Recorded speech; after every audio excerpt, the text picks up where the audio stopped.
Hey everyone, Eggman here with another video, and today we have a guide for the Royal Knight archetype for the Digimon card game. It's a rather unique archetype for how it works, and kind of just how deck building and everything else works for this kind of archetype in general. So we're going to do a kind of in-depth guide going over how it works in general, as well as just some choices for cards. I think compared to a lot of other deck types, it's kind of weirdly open for what you can choose for your slots and kind of everything else. And then we're going to have an example deck list at the end, but again, like, this is a very open kind of archetype in a lot of ways, which I think is really cool, and it does break the rules for how the game works, so it is a little bit complex and not immediately straightforward. So we're going to go over it, and we're going to start off with the Drizzle. So this is King Drizzle. It is a how do I say it? It goes into your egg deck, so it's kind of like Mother D Reaper in that way, but it has a lot of these really interesting effects. So it has breeding your turn, all your Digimon can't digivolve. Has breeding your turn once per turn. When a Royal Knight trait Digimon would be played, you may reduce the play cost by 4.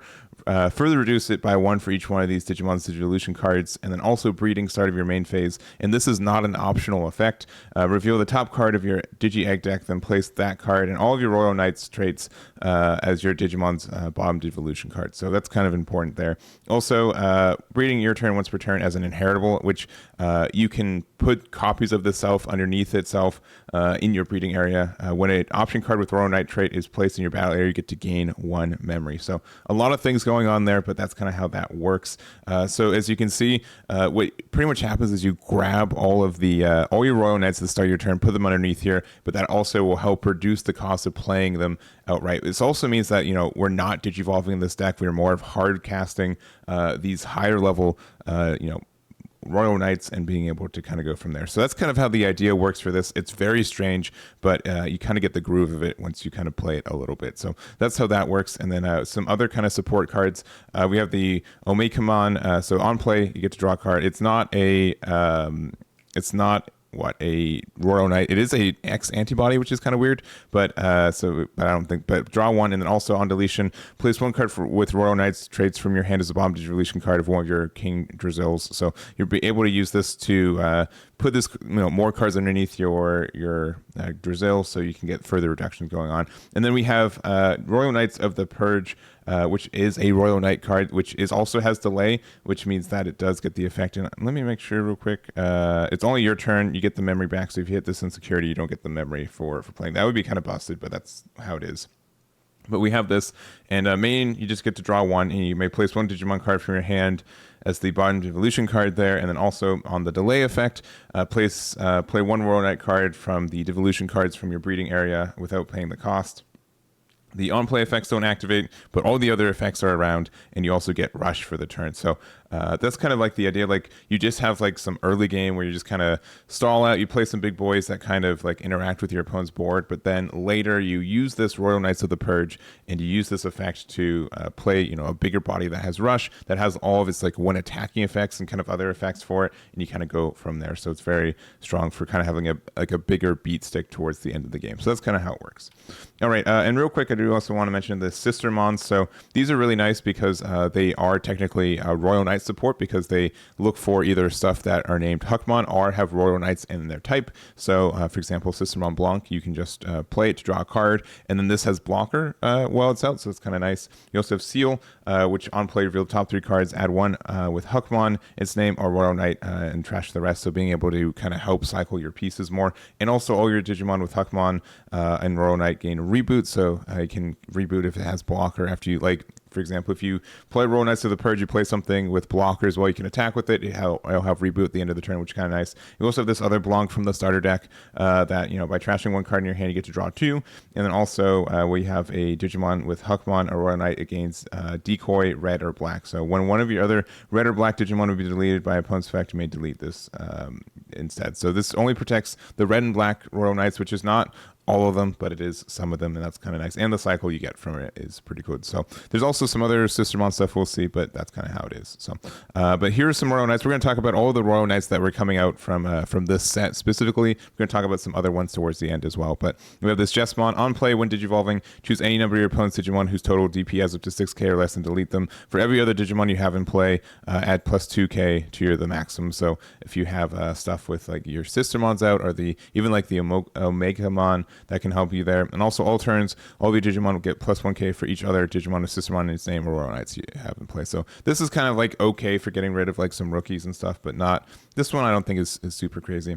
We also have the Gankumon, so it has blocker inherently, which is nice. So you could use the same with the reboot, but on play when Digivolving, you play one Digimon with Sistermon's name from your trash, or one Digimon with Royal traits, Royal Knight trait in your Devolution card of one of your Digimon in your breeding area without paying its cost. You cannot play Omnimon or Ganku, so you can't just like you have like a bunch of Gankumons, but you are able to like get another one out, which is kind of nice. And being able to do that means that you could have like another on play effect that you need. So let's say you play Gankumon and then you needed to like you still need to get rid of some cards on the board. You can play Jessamon again, or we'll see a bunch of other good cards from it, but not too bad for this. It also can play the Sistermons, which we were talking about, so that's not terrible for what it is, and I think it is kind of helpful there. So there we go. All right, on play when Digivolving for the All Force is trash top 2 cards from one of your opponent's Digimon for each of your other Digimon with Royal Knights in play, and each of your blue Tamers in play. So being able to do this, like strip sources is kind of nice in a lot of ways. Like it's still you just get to choose. It's top 2, so it gets around X antibody, and then also your turn once per turn when you play a Digimon with Royal Knights or Blue Tamer, return one of your opponent's Digimon with no Devolution cards to its owner's hand. So you can also do this kind of effect where you can stack up so use All Force, and then you play another one, especially something like a lower cost one, which you might see in a little bit, and then you can bounce something back to hand, which is kind of cool. So nice card there. Can obviously work in conjunction with himself too, and not too bad there. We also have these other guys. So we have Magnamon, which is one of my favorites for it. So it's a 7 cost, and you can play this for free pretty easily. But blocker, but also all turns when this Digimon would leave play, you get to draw 1. Then you may play 1 Vmon from your hand or this Digimon Devolution cards without paying the source. So this one's kind of interesting. The fact that it does get some card draw, like this is like one of your better early game ones, since it does draw the card when you get put underneath in your breeding area too. So, and it does kind of tempt me to play some Vmons. We're not playing any in the build that I'm going to show later, but I think this is something you can decide to say, you know what, let's put some Vmons in and get that. And then also just inherently having blocker is kind of nice there too. We also have Kentaurismon, so on play when Digivolving, if the total number of both player security is 6 or less, you get to gain 3 memory, reveal 1 card from your hand. If that's a yellow card, place the top of your security face down. If not, return it to your hand. So being able to just like heal 1 is kind of nice later in the game. I don't think there's like anything super good in like most of the Royal Knights decks that you could put besides like some Tamers that we can look at later, but it's pretty good for what it is, and I think it's not too bad. So and then also when attacking once per turn by trashing 1 card from the top of your security stack, unsuspend this Digimon, and one of your opponent's Digimon gets minus 7k. So if you're trying to go in for game, this can have 2 attacks, which is great, and some removal. It does cost trashing your security, but not too bad. We also have Leopardmon. When Digivolving, our main once per turn, you may play 1 Digimon with Royal Knights traits or 1 green Digimon from your hand, paying the cost. When you play this card's with this effect, you get to reduce it by 4. So you can like use the main effect to play like a Magnamon if you need like another blocker out or something like that. We don't really have like a lot of green stuff specifically, but it's something. Also, all turns when you play another Digimon, all your Digimon with the Royal Knight trait, and all your green Digimon gain blocker until the end of your opponent's turn. So being able to do that can help you there too. But generically, I don't think it has like a lot of support for this one, but it is not shabby. If you just need like a lot of blockers, it can help you get there, but it's a little rough otherwise. All right, we have Examon, which is the new one. On play when Digivolving, suspend 1 of your opponent's Digimon. That Digimon doesn't unsuspend during your opponent's next unsuspend phase, but also all turns when 1 of your opponent's Digimon becomes suspended, you may activate this effect to either suspend 1 of your opponent's Digimon or unsuspend 1 of yours. So this is both turns too, so you can play this, use the on-play effect to suspend something, which means that you can get an unsuspend of 1 of your own Digimon. So if you're trying to get attacked for game or something, that could be something there. But also this works on your opponent's turn too, so if they have something where they are trying to attack with something, you can unsuspend one of your blockers, suspend one of their other cards that want to attack later, and it's generally not too bad of a card. There's a lot of interaction. We have Alphamon. So on play, when Digivolving, by placing one Digimon with an X antibody or royal trade card from the trash underneath this Digimon as bottom evolution card to the end of your opponent's next turn. Your opponent with Digimon with play cost 10 or more can attack a player. Also, on all turns once per turn, when this Digimon would leave battle area by an effect, by placing one card with X antibody or Royal Knight's trades from the cards to the bottom deck, you get to prevent it from leaving play. So you can play this Alphamon. You can prevent it from leaving play from the Drizzle, which is kind of nice, and then you can start attacking with it too. And so it's not too bad. I think this is one of the better ones. The what is it? You get to choose like X antibody, which also means that this can get it's all the way back here, the Omegamon, because it does have X antibody underneath it. So that's something to kind of be there. So we don't have a lot of cards that have staying power in a lot of ways. So this is, I think, one of the better ones in that way. We also have Craniumon, which is a big old blocker. On play, when Digivolving, this Digimon isn't affected by your opponent's effect until the opponent's end turn, and then end of opponent's turn, you choose one of your opponent's Digimon that chosen Digimon attacks. So you can force them to attack, which means you can block with it, which means you can get the KO on it too. You can also, work well with Examon if you have both them out to get some suspend, unsuspend shenanigans, but I don't think that really makes a big difference for that one. So I don't know, Craniumon's okay. You can force an KO by making them attack, but you have to be a little bit careful, especially because it's end of opponent's turn, so if they go up into something big, and then they can maybe attack over it, but there we go. And the last two of at least the non-secret rare versions are Dynasmon, which has an on-play when Digivolving. Reveal the top 4 cards of your deck, add 2 cards with Lucemon in its name or the Royal Knight trait among them to your hand, then trash the rest. So being able to just add cards with Royal Knights in their name to it is great, because we don't get a lot of cycle in this deck since we don't have like the when Digivolving, we don't do Digivolving and everything else, so being able to get the draw is great. Then also your turn when you play another Digimon with Lucemon or Royal Knights in its traits, delete all of your opponent's level 4 or lower Digimon. So being able to additionally do this, I think, is not too bad. Then there's also the Lord Knightmon. On play, when Digivolving, you may return 1 card with Lucemon in its name or Royal Knight's traits for any trash to your hand. So if you need some cycle and get a card back from there, that's not too bad. And also opponent's turn, once per turn, when opponent's Digimon attacks, for each one of your opponent's Digimon with Royal Knight's traits, you get to gain 1 memory. So if you have 2 cards out, then you're able to get the 3 memory back, which is quite nice too. So not shabby either. I think Dynasmon is a little bit better since it goes get proactive draw, but later in the game I think Lord Knightmon gets a little bit more power from you there. All right, and then the secret rares, so these are kind of the harder ones, and you kind of notice this is a bit of an expensive archetype. At least this is a very high rarity for how it is. Obviously a lot of level 6s become super rares, but a lot of rares, super rares, and now we have both secret rares from the sets being pretty important for it. So we have the Gallantmon. When you play this card from your hand, if you don't have a Digimon in play, you can reduce the play cost by 2 for every 5 cards in both players' trash. So this can be free very easily, especially, so let's say there are 10 cards total, so you reduce it by 4, so it's a 9 cost, and then your Drizzle can make it free. So like as little as 10, you get that. It's also Rush, and on play, when it is evolving and when attacking, delete one of your opponent's Digimon with 6k DP or less. If no Digimon is deleted by this effect, delete one of your opponent's Digimon with 13k or less. So there we go. This also means that you can play something for free off Drizzle, but also then go into Gallantmon afterwards and get that good effect. So pretty good, and just the fact that it has Rush is great, because we honestly don't have a lot of ways to attack our opponent a lot of the time, so that's kind of important.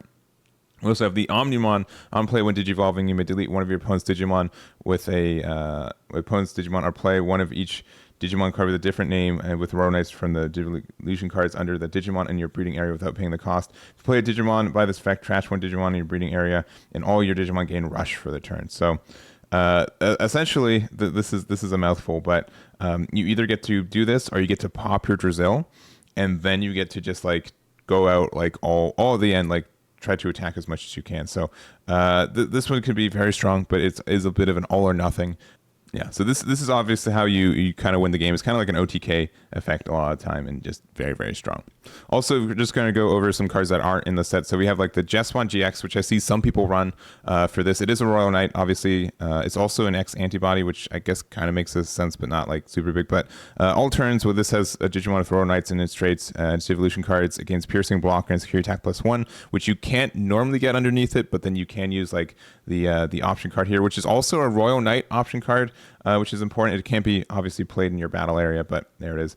We have a Digimon with Royal Knight. You can play this without meeting color requirements. Unsuspend one of your Digimon. Then if it's Jessamon GX, you get to activate one of its Digivolving effects. And since we're always going to have the king in our raising area, we're always going to have a white source for it. But then with the Digivolving, you can play Royal Knights underneath this, and then you get to get the piercing blocker and security attack +1. So not too terrible, and you get to unsuspend it and get all the effects from that. So and you also, when you play with Jessamon GX, when you put something underneath it, you get the When Digivolving effect, which is also kind of nice. So a little bit of setup for it, but it can get some really strong effects from there. And then also, these are just a couple of Royal Knights from outside the set. They're not all of them. There's a bunch you can use from there, but we have like the regular Magnamon, which I like a lot, just to have like a blocker outright and just like a cheaper card to play in the grand scheme of things. We also have like the EX3 Examon. So all turns, once per turn when this Digimon is suspended, you can unsuspend and suspend one of your opponent's Digimon. So you can just use this to, if this has Rush, you can attack with it, and then you can attack again and suspend something. So something not too bad to play underneath it. Then you also have like Gallantmon, and there's obviously a lot of Gallantmons. We're going to just pick this one real quick because it does have Raid, which is good for attacking over things, but also when Digivolving, you get to delete 6k or less, which doesn't happen, but when attacking, delete one of your opponent's Digimon 6k or less. If no Digimon is deleted by this effect, you get to trash the top card of your opponent's security stack, so that's kind of nice just for the trash and burn. So anyways, that is all of the cards we're going to talk about individually, and let's look at the deck list real quick. And this is my version right now. There's, again, a lot of different ways to build this, so don't think this is the only way to build this deck. There's a lot of cards that you kind of use a lot of the time since they are very strong for you, but again, there's a lot of options to make creative choices, to go different lines, and again, since there's so many Royal Knights that you can kind of focus on as well, there's, again, just a lot of ways to play it. So we are playing some Sistermons. I'm choosing Blanc from BT6, as well as the Sistermon Seal from Star Deck 12 for kind of the main ones, since you can play them off the Genkuomon if you need to, as well as just the good effects of either getting like both of them get some card draw search. Being able to have blocker off this is not too bad either. We are playing a couple copies of Magnamon as well, just because we also want a couple more yellow cards for the Kentarosmon, which can let you get some recovery. These in your security don't do as much, but the Marcus Daemon in your security is kind of nice too. This does like gain a memory off playing it. The fact that you can play it, and then also suspended gets rid of something like a 3k. Or something gets -3k as well. So both these effects I think are very strong on play. So and then just having a tamer that sets us to 3 every time is pretty good. So if you want to run 4 of this, go for it. The only issue with it doesn't stack. So there we go. And then we're playing a good amount of the good ones. So I think Dynasmon again is probably one of the stronger ones. Being able to get that card search early game is very good. Alphamon being able to be used, be able to stay on board if needed to is great. Magnamon from BT13 lets you get some card cycle and is a blocker, which is nice as well. We kind of talked about Genku, to pretty much everything else, which is nice. The Gallantmon, which can be like a rush card, which we need like one more chip damage if we need to, or attack into something, which is really nice. And then also the Omnimon, which again can be our end game. So, one more time, on play when Digivolving, delete one of your opponent's Digimon, or you may play one of each Digimon with Royal Knight's trait in different names from Digivolution cards of a Digimon in your breeding area without paying the cost. And then when a Digimon is played by this effect, trash one Digimon in your breeding area and all your Digimon gain Rush. So again, if you have 7 different names in there, which is pretty easy, you can get 7 attacks in with this, and they're all like, your Royal Knights, which means they're hard to interact with. As long as you're not too worried about what's in there, your opponent's security, you can probably do some pretty big things. So there we go there. And I think that's all I really want to talk about. Obviously, you run 4 of this in there, so and you kind of go from there. So and also you don't get, this is a start your main phase for the breeding to reveal one from your Digi-Egg is not an option. So if you do the Omnimon effect, you pretty much won't have anything left in your breeding area, so that's something to consider there too. But and also 4 of this card, because we can't run anymore, it's very good. You need this a lot. So there we go. I think that's going to be it for this video. I hope you guys enjoyed and got something out of it. If you have any questions, let me know. Again, there's a lot of ways to be building this deck as well, so don't think this is the only way. And I look forward to some other creative builds as we get into the BT13 meta. So that's going to be it for me. Thank you guys so much for watching, and I'll catch you all next time.